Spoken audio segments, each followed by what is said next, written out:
सर्वम शिवमयम शिवानंता शिवकृपानंता। आज के আমরা কেতুর নক্ষত্র পরিবর্তন নিয়ে আলোচনা করব। আগামী 4th মার্চ 2024 মিন নোড যে সিস্টেম, সেই সিস্টেমে 4th March Ketu south node of the moon Hasta নক্ষত্রে প্রবেশ করবে চিত্রা নক্ষত্র ত্যাগ করে। এই যে মিন নোডের যে ক্যালকুলেশন, এই অনুযায়ী 4th মার্চ শিফট হবে। ট্রু নোডের ক্যালকুলেশন অনুযায়ী কিন্তু অলরেডি শিফট হয়ে গেছে। এই 4th মার্চ কেতু হস্তা নক্ষত্রে প্রবেশ করে 10ই নভেম্বর 2024 অবধি হস্তা নক্ষত্রে অবস্থান করে থাকবে। এই কেতুর সঞ্চার এবং অবস্থান হস্তা নক্ষত্রে অত্যন্ত গুরুত্বপূর্ণ এবং এর গুরুত্ব তো বহু প্রেক্ষিতে, বহু আঙ্গিকেই আছে, কিন্তু ভারতবর্ষের রাজনৈতিক যে প্রেক্ষাপট, সেই পলিটিক্যাল যে ফিল্ড, সেখানে কিন্তু এই কেতুর হস্তা নক্ষত্রের প্রভাবটা বিশেষভাবে গুরুত্বপূর্ণ। কারণ হস্তা নক্ষত্রের যে প্রধান প্রতীক, দ্য সিম্বল অফ হস্তা নক্ষত্র হচ্ছে হাত, এবং এই হাত হচ্ছে কংগ্রেসের সিম্বল। তো নানান রকম কারকতা আছে, বিশ্লেষণ আছে, অর্থ আছে, কিন্তু দ্য ইন্ডিয়ান পলিটিক্যাল সিনারিও, যেটা এখন ভীষণ ভাইব্রেন্ট, এখন মিডিয়া, এখন গ্লোবালি দ্য ইন্ডিয়ান 2024 ইলেকশনস একটা গ্লোবাল বিষয় হয়ে দাঁড়িয়েছে। সেখানে বিজেপির 370 এবং অবকি বার 400+, 400 পার, এইসব স্লোগান, এইসব টার্গেটস ভেরি ভেরি ইম্পর্ট্যান্ট। এবং এই হস্তা নক্ষত্রের যে হ্যান্ড, যে প্রতীকটা, প্রমুখ যে প্রতীকটা, that is very very important. এবং আমি আগেও হয়তো উল্লেখ করেছি যে সেই বিশেষ সিদ্ধপুরুষ দেওরাহ বাবা ওই হাতের সিম্বলটা, উনি যে হাত দিয়ে এরম দেখিয়ে উনি আশীর্বাদ করতেন, ওনার ওই হাতের আশীর্বাদ থেকেই কিন্তু কংগ্রেস পার্টির এই সিম্বলটা, ওদের ইলেকশনের এই সিম্বলটা কিন্তু ওনারা নির্বাচন করেন। তো এটা নিয়ে আমরা একটু বিশেষ আলোচনা করব আজকে। তবে আগে বলে নিই যে এই হস্তা নক্ষত্রের 3টে সিম্বল আছে। সবচেয়ে বেশি আলোচিত এবং প্রচলিত এবং প্রযোজ্য হচ্ছে হাত, তারপরে হচ্ছে এরকম ক্লেঞ্চড ফিস্ট, মুষ্টিবদ্ধ হাত, এবং থার্ড যে সিম্বলটা, সেটা আজকে আমাদের আলোচ্য বিষয় হবে আরও এই হাতের সঙ্গে। সেটা হচ্ছে পটার্স হুইল, অর্থাৎ কুমারের যে হাড়ি গড়বার যে চক্রটা, যে চাকটা, the potter's wheel, it is very very important. এবং দেখুন, গ্রহ 27টা নক্ষত্রকে পরিক্রমা করবে, কিন্তু সেই গ্রহর যে চরিত্র, গ্রহর যে বৈশিষ্ট্য, সেই অনুযায়ী কিন্তু নক্ষত্রের যে কোয়ালিটি, যে বৈশিষ্ট্য, যে দেবতা, তার যে ক্যারেক্টার, সেটাকে আমাদের বেছে নিতে হবে অ্যাকর্ডিং টু দ্য প্ল্যানেট। এখন এই হস্তা নক্ষত্রের যে দেবতা, তিনি হচ্ছেন সবিতুর, অর্থাৎ Aditya, one of the Aditya's. তো এই যে সবিতুর দেবতা, এই সবিতুর দেবতা অরিজিনালি ফ্রম দ্য ঋগ্বেদা। একটা জিনিস লক্ষ্য করবেন যে আপনি যখনই নক্ষত্র স্তরে যাবেন, তখন নক্ষত্রদের যে এনার্জিটা, দ্য ড্রাইভিং ফোর্স, সে সব কিন্তু বৈদিক এজের সঙ্গে কানেক্টেড। মিত্র, বরুণ, ভগা, পুষ্যা, সব নক্ষত্রের যে দেবতারা,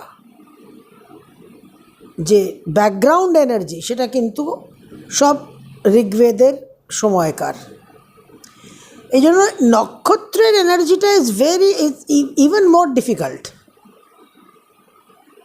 ওই নক্ষত্রের যে দেবতার যে এনার্জিটা, সেটা যদি আমরা অ্যাক্সেস করতে পারি, তখনই আমাদের চেতনার পরিবর্তনটা আসে, তখনই আমরা অধোগামী থেকে ঊর্ধ্বগামী এই যাত্রার ইউটার্নটা হয়।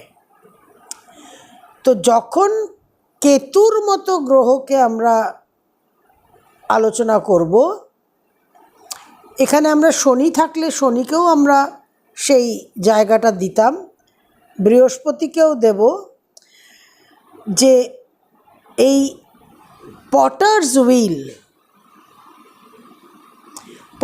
হুইলের যে সিগনিফিকেন্সটা, যে অর্থটা, যে স্পিরিচুয়াল সিগনিফিকেন্সটা,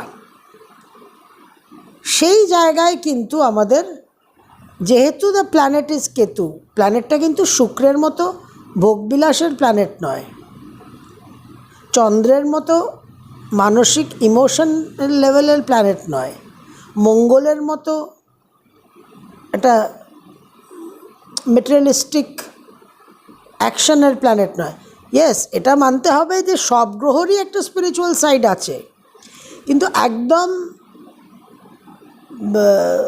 প্রাইমারি যে স্পিরিচুয়াল অ্যাসপেক্ট, সেটা যদি দেখতে হয়, তাহলে কেতু আর শনি আর বৃহস্পতিকেই আমরা সেই পদটা দিতে পারি। তো যখন কেতুর মতো একটা ইনফ্লুয়েন্সকে আমরা দেখব, তখন হস্তা নক্ষত্রের ওই পটার্স হুইলটা আমাদের কাছে খুব ইম্পর্ট্যান্ট, কারণ পটার্স হুইলের সঙ্গে বিশেষ স্পিরিচুয়াল একটা সিগনিফিকেন্স আছে, যেটা নিয়ে আমরা আলোচনা করব। এই হাতটাও আমাদের কাছে খুব ইম্পর্ট্যান্ট, কারণ হ্যান্ড রেপ্রেজেন্টস ডেস্টিনি। হাতের রেখা থেকে আমরা আমাদের ভাগ্যকে দেখি, হাত দিয়ে আমরা পুরুষাকার করি, সেই পুরুষাকারের মাধ্যমে আমাদের ভাগ্য ভাঙা গড়া হয়। তো সেই অর্থে হাতের সিম্বলটা তো ইম্পর্ট্যান্ট অবশ্যই, এবং বর্তমান সময় 2024 এই ফেব্রুয়ারি-মার্চ মাসে হাতের যে সিগনিফিকেন্সটা, সেটা আরেকটা মাত্রা অর্জন করেছে due to the upcoming elections. কিন্তু প্রাইমারিলি সবিতুর যে দেবতা, তিনি একজন আদিত্য, এবং সেই আদিত্যদের উল্লেখ আমরা পাই একদম ঋগ্বেদ থেকে। ঋগ্বেদে অরিজিনালি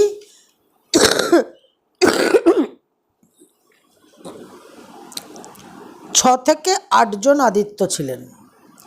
সংখ্যা ব্রাহ্মণে গিয়ে বাড়ল, 12 গিয়ে ঠেকল। অরিজিনাল 6 থেকে 8 জন যে আদিত্য ছিলেন ঋগ্বেদে, তারা হলেন আর্যমান, সবিতুর, ভগা, বরুণ, অংশ, এরা সব অরিজিনালি ছিলেন। তারপর ব্রাহ্মণে গিয়ে যে সংখ্যাটা দাঁড়ালো 12 জন, সেখানে বিভাসবান, আর্যমান, ত্বষ্টা, সবিতুর, ভগা, মিত্র, বরুণ, ধাত্র, অংশ, পুষাণ, ইন্দ্র, বিষ্ণু, এবং এই সকলকে কিন্তু আমরা নক্ষত্রদের সঙ্গে কানেক্টেড পাই। সকলকেই কিন্তু আমরা কোনো না কোনো পৌরাণিক কাহিনীর মাধ্যমে আমাদের নক্ষত্রদের সঙ্গে, গ্রহদের সঙ্গে কানেক্টেড পাই। তো অরিজিনালি সবিতুর কিন্তু আদিত্য, এবং এই সবিতুরের যে গুরুত্বটা, সেটা একটা বিশেষ স্থান অর্জন করে বসে আছে। যে সোলার এনার্জি, সূর্য কিন্তু তবুও সে সূর্য নয়। কেন?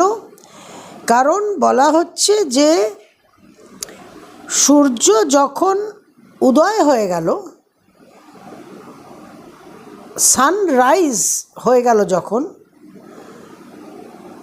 সূর্যোদয় থেকে সূর্যাস্ত অবধি যে সূর্যকে আমরা আকাশে দেখি, দ্য ভিজিবল সান, তার নাম হচ্ছে সূর্য। বিফোর সানরাইজ, সূর্যোদয়ের আগে সূর্যের যে প্রভাবটা, যে এনার্জিটা, যে ক্রিয়েটিভ এনার্জি, যার মাধ্যমে সূর্যোদয় হচ্ছে, তাকে বলা হচ্ছে সবিতুর, জাগরণের দেবতা। যে জাগরণের দেবতার প্রেরণায় সূর্যোদয় হচ্ছে। So it is the power behind the sun, very very powerful. এই সবিতুর এই জন্য এত গুরুত্বপূর্ণ, তিনি হচ্ছেন হায়েস্ট সুপ্রিম রিয়ালিটি ডিভিনিটির প্রতিনিধি, সবিতুর। এবং তার মধ্যে কোনো বৈষম্য নেই, এটা মাথায় রাখতে হবে। there is no prejudicial discrimination, যে এই ছোট ও বড়, এ খারাপ ও মন্দ। এবং এই যে সবিতুরের এই যে কোয়ালিটিটা, সূর্যের এই যে কোয়ালিটিটা, প্রেজুডিশিয়াল ডিসক্রিমিনেশন নেই, এইটার সঙ্গে এই কোয়ালিটিটা আমরা পটার্সভিলের একটা কাহিনীর মধ্যেও পাবো, যেটা আমরা আলোচনা করব। ইট ইজ ভেরি ভেরি ইম্পর্ট্যান্ট। এই জন্য কেতুর হস্তা নক্ষত্রে প্রবেশটার সঙ্গে একটা এক্সট্রিম স্পিরিচুয়াল কানেক্ট আছে, যেটাকে আমি বিশেষ করে একটু গুরুত্ব দিতে চাই। তো এই যে একটা divine eternal principle of truth, ঋগ্বেদের যে বিশ্লেষণ ভাষ্য করেছেন শ্রী অরবিন্দ, সেখানে তিনি এই সবিতুরকে বলেছেন যে এই সবিতুর হচ্ছে সেই পাওয়ার, যে পাওয়ারের মাধ্যমে এই অমোঘ সৃষ্টির যে নিয়ম চলছে, যে রিতম, বৃহৎ রিতম, সেই রিতমকে মেনটেন করার যে ওয়ান অফ দ্য পাওয়ার্স হচ্ছে এই সবিতুর, যে ক্রিয়েটার এনার্জি, হারমোনির এনার্জি, এবং eternal principle of truth and consciousness. তো সেই জন্য এই হস্তা নক্ষত্রে কেতুর অবস্থানের কারণে যে সমস্ত নক্ষত্রের মানুষদের পীড়া বোধ হবে, সমস্যা হবে, তাদের জন্য অমোঘ ফলদায়ী উপায় হচ্ছে গায়ত্রী মন্ত্র জপ প্রতিদিন, এবং আইডিয়ালি ব্রহ্ম মুহূর্তে বা ঠিক সূর্যোদয়ের সময় বা সূর্যোদয় হওয়ার সঙ্গে সঙ্গে। আর না হলে পরে করবেন, যদি সময় পারমিট না করে সে তো অন্য কথা। তো গায়ত্রী মন্ত্র চান্টিংটা ইজ ভেরি ভেরি ইম্পর্ট্যান্ট। এবং সামনে আমাদের খেয়াল রাখতে হবে যে 8ই মার্চ, কিন্তু 4th মার্চ কেতুর সঞ্চার হবে হস্তা নক্ষত্রে, এবং 8ই মার্চ আমাদের মহাশিবরাত্রি। আর এই যে সবিতুরের যে এনার্জিটা, এই যে সোলার এনার্জিটা, এই সোলার এনার্জির সঙ্গে কিন্তু আমরা বিশেষভাবে আমাদের পিতৃদের একটা কানেকশন আছে। আমরা যে পিতৃতর্পণ করি, আমরা যে গঙ্গায় পিতৃতর্পণ করি, আমরা কিন্তু সূর্য নমস্কার করে করি। তো এই গায়ত্রী মন্ত্র চান্টিং হস্তা নক্ষত্রে কেতুর অবস্থানকালীন, এই গায়ত্রী মন্ত্র চান্টিং, যেটা হস্তা নক্ষত্রে 10th নভেম্বর অবধি কেতু থাকবে, অর্থাৎ পিতৃপক্ষ কভার করে। গতবার আমরা যেটা বৃহস্পতির ভরণী নক্ষত্রে কভারেজটা পেয়েছিলাম,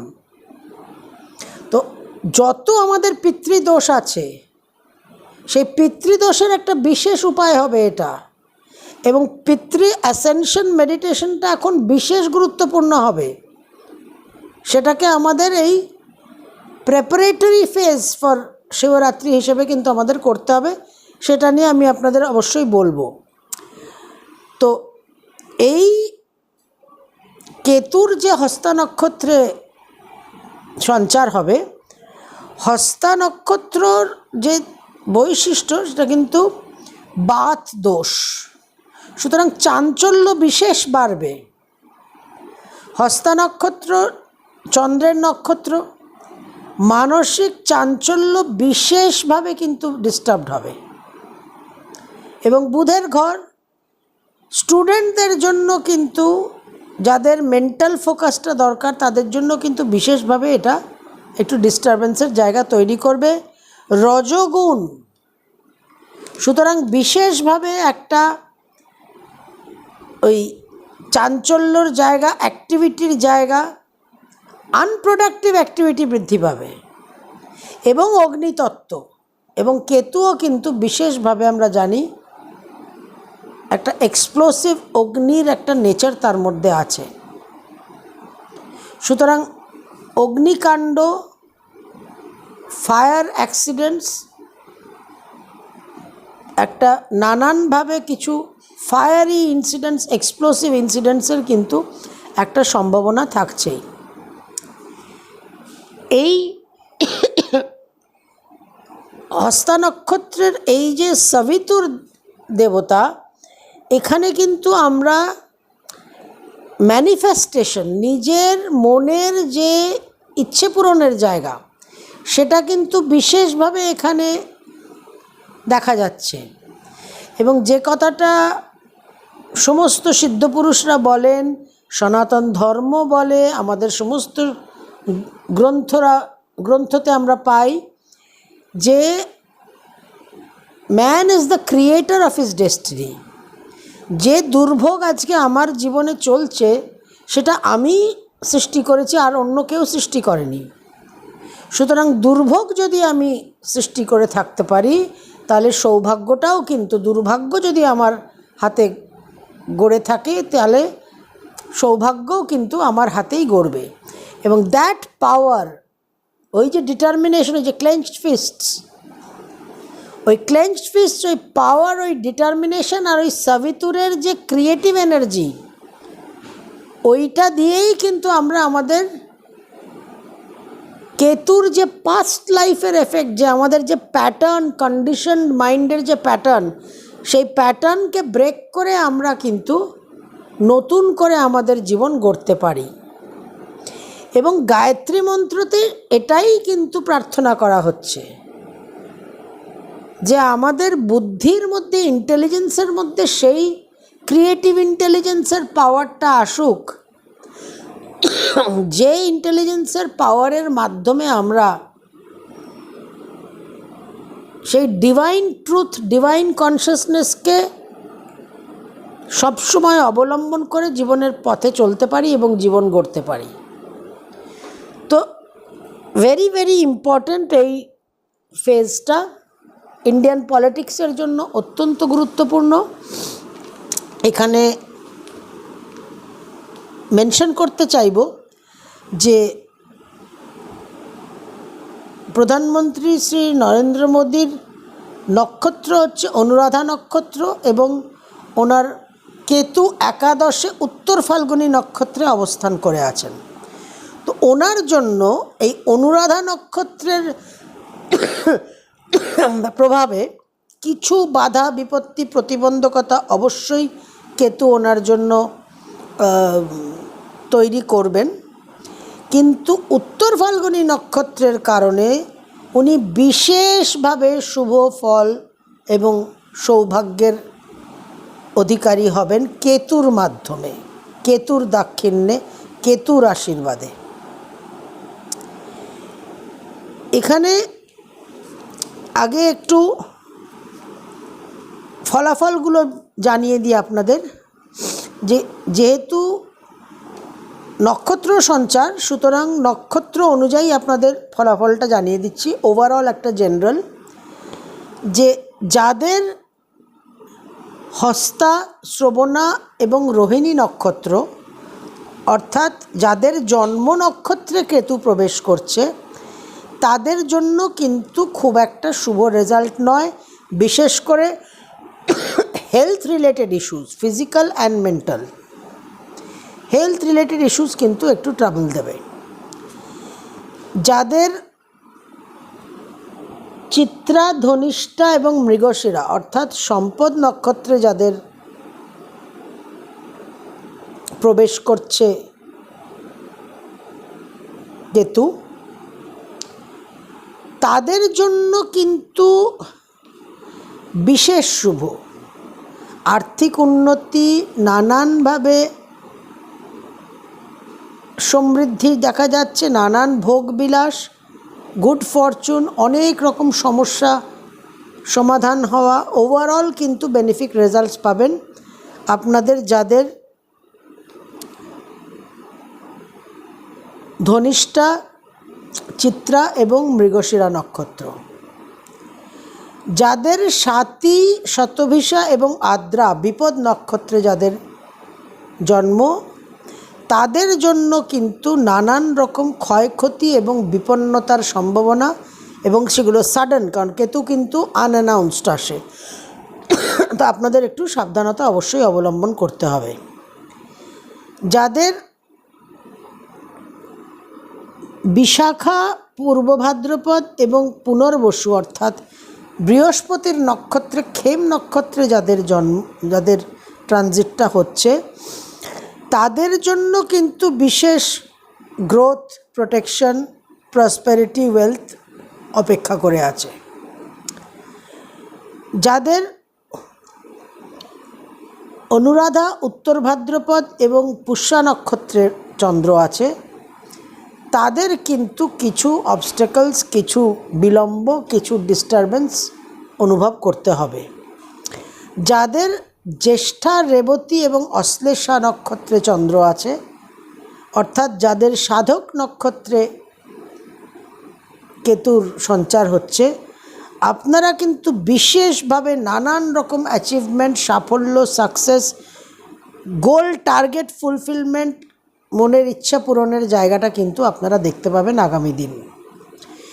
যাদের মঘা, মূলা এবং অশ্বিনী নক্ষত্রে চন্দ্র আছে, তাদের জন্য কিন্তু বেশ কিছু সমস্যা দেখা যাচ্ছে, বেশ জোরালো দুর্ভাগ্য,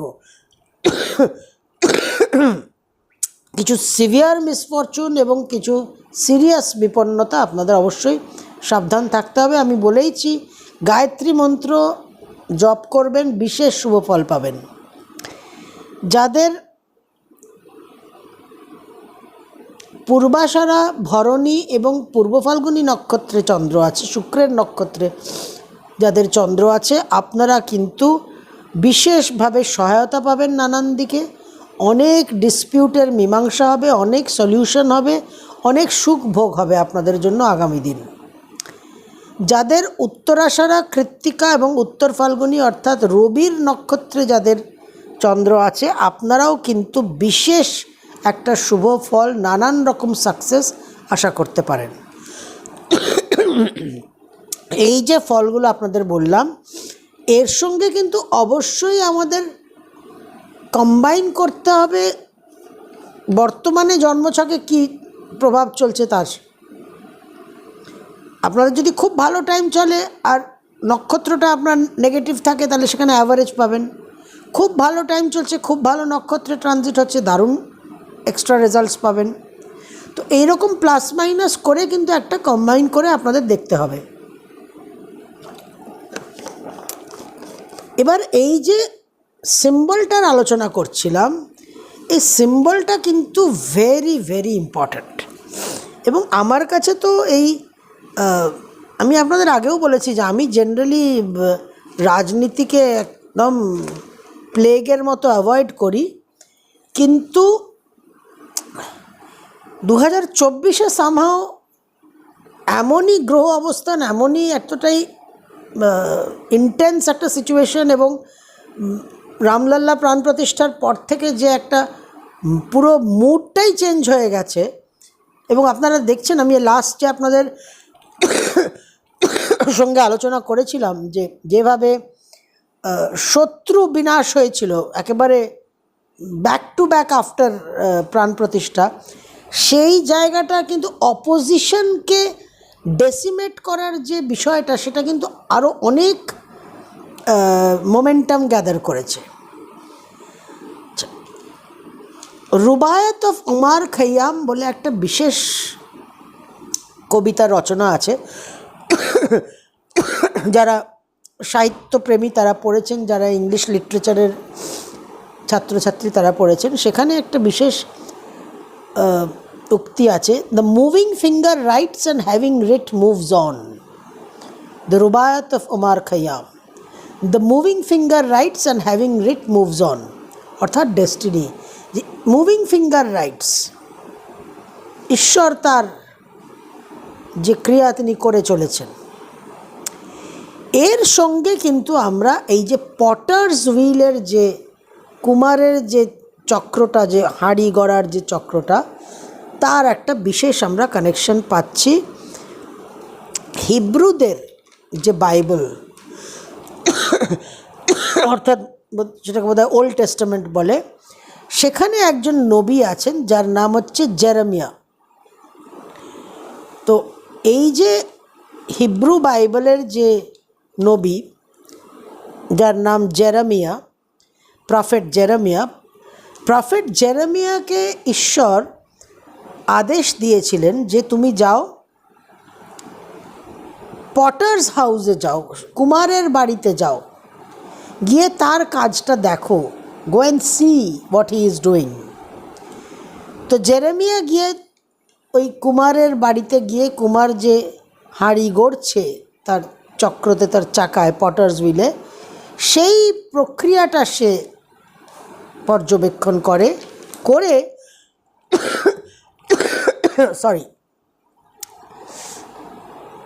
তিনটে বিষয়, তিনটে লেসন,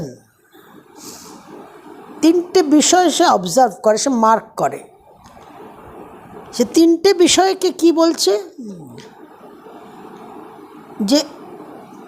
যে পটার, যে কুমার, সে অনবরত তার মাটিটা নিয়ে, তার ক্লেটা নিয়ে সে কাজ করে চলেছে, অনবরত, অবিরাম, সে কখনো সে থামছে না। দ্বিতীয়, সে অবজার্ভ করে যে কুমার যে মাটি দিয়ে হাঁড়িগুলো গড়ছে, তার বিভিন্ন ঘটগুলো সে গড়ছে, মাটির কিছু অংশ, কিছু ডালা কিছুতেই তার হাতের কাজে রেসপন্ড করে না, তাই সাড়া দেয় না, গড়তে চায় না তার হাতে, কারণ তার মধ্যে, সেই মাটির ডালার মধ্যে কিছু ইমপিউরিটিস আছে, কিছু ইমপারফেকশনস আছে। এবং 3 নম্বর লক্ষণীয় বিষয় যেটা জেরেমিয়া লক্ষ্য করেছিলেন, যে ওই মাটির ডালা, কিছু মাটির ডালা একেবারে একটা অ্যান্টাই এনার্জি, কিছুতেই কুমারের হাতে গড়তে অনিচ্ছুক, কিন্তু কুমার কিছুতেই তাদের ত্যাগ করে না, তাদের ফেলে দেয় না, তাদের উপর আস্থা হারায় না। কুমার কিন্তু যতই রেজিস্ট্যান্স থাকুক, সেই ডালাগুলোকে নিয়ে কাজ করেই চলে টিল যতক্ষণ না সেই ডালা রেসপন্ড করছে। এই 3টে বিষয় কিন্তু নবী জেরেমিয়া অবজার্ভ করে, এবং ঈশ্বর জেরেমিয়াকে বলে, বাইবেলের ওল্ড টেস্টামেন্টের হিব্রু বাইবেলে উল্লেখ হচ্ছে, বিহোল্ড, ঈশ্বর বলছে প্রফেট জেরেমিয়াকে, behold, as the clay is in the potter's hand, so are you in my hand. Behold, as the clay is in the potter's hand, so are you in my hand. যে ওই মাটি যেরকম কুমারের হাতে আছে, কুমার তাকে গড়ছে, সেরকম তুমিও আমার হাতে, আমি তোমাকে গড়ছি প্রতিনিয়ত। তো এই পটার্স হুইল, এই যে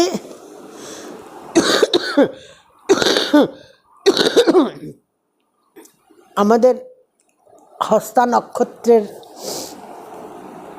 তৃতীয় প্রতীক, এই পটার্স হুইল আমাদের ইন্ডিকেট করে যে আমাদের জীবনে প্রতিনিয়ত ডেইলি চ্যালেঞ্জেস অ্যান্ড চেঞ্জেস,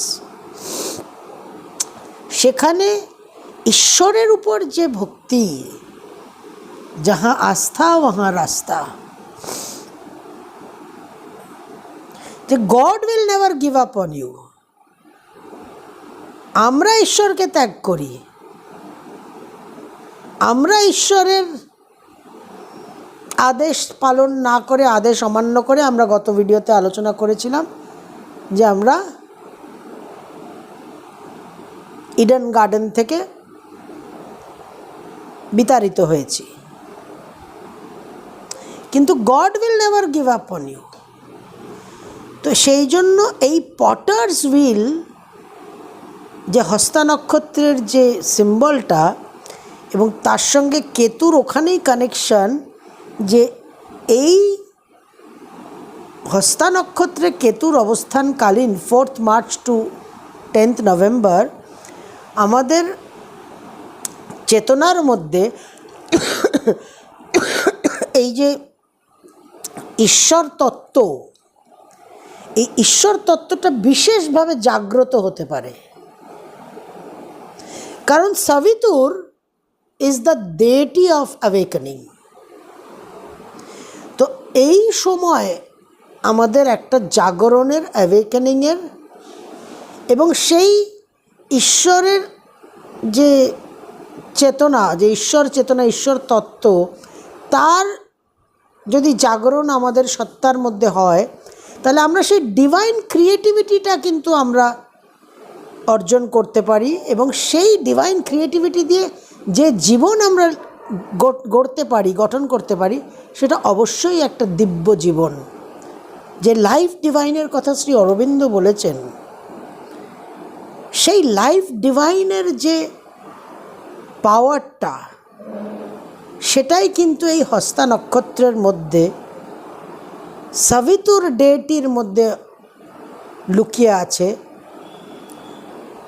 যেটা কেতুর হস্তা নক্ষত্রে প্রবেশে একটা জাগরণ হতে পারে। এবং যেহেতু কেতু পাস্ট লাইফ, এবং কেতুকে ঋগ্বেদের ভাষ্যতে শ্রী অরবিন্দ বলছেন Ketu is that inner light.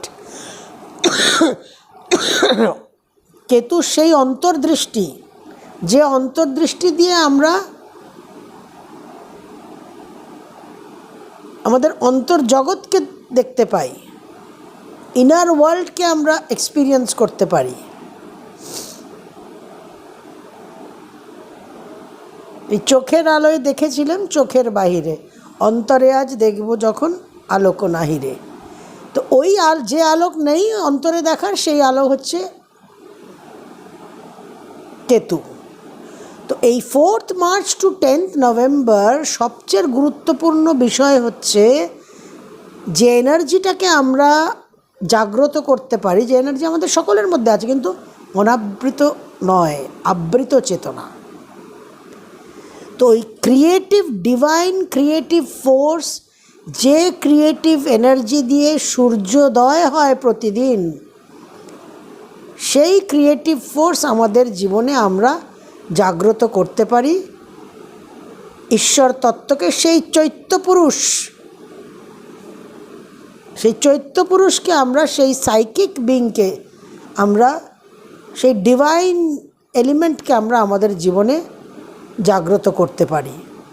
এবং এই যে সাবিতুর ক্রিয়েটিভ এনার্জি, এই যে ডিভাইন এনার্জি, এটা অলরেডি 22শে জানুয়ারি রামলাল্লার প্রাণ প্রতিষ্ঠাতে অ্যাওয়েকেন্ড হয়েছে, এবং শ্রীরামচন্দ্র সূর্যবংশের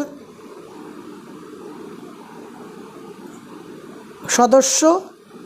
এই এনার্জি, সেই কারণেই বললাম যে প্রথম যে প্রতীক হ্যান্ড, যেটা কংগ্রেসের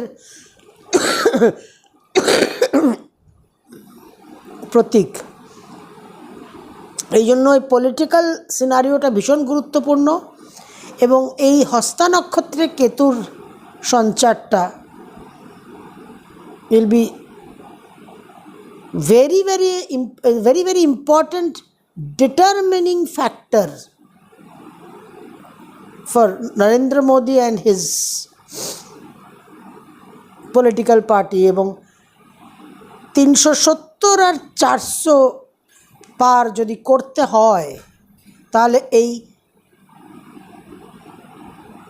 কেতুর যে হস্তা নক্ষত্রে সঞ্চার অবস্থান, এই কেতুরই কিন্তু সেই ক্ষমতা আছে, সেই ক্যাপাসিটি আছে, সেই অস্বাভাবিক আশ্চর্যকর, সেই আলাদিনের সেই চমৎকারী চিরাগ, সেই পাওয়ার কিন্তু কেতুর আছে। এবং it looks very very likely. এবং আমাদেরও কিন্তু প্রত্যেককে নিজেদের জীবনে ওই সাবিতুরের যে ক্রিয়েটিভ পাওয়ারটা, সেই ক্রিয়েটিভ পাওয়ারটা আমরা গায়ত্রী মন্ত্র জপের মাধ্যমে কিন্তু অ্যাওয়েকেন করতে পারি এবং we can take charge of our lives. আগামী ভিডিওতে আমরা এবার একটু শিবরাত্রি নিয়ে আলোচনা শুরু করব। সর্বম শিবময়ম শিবানন্তা শিবকৃপানন্তা।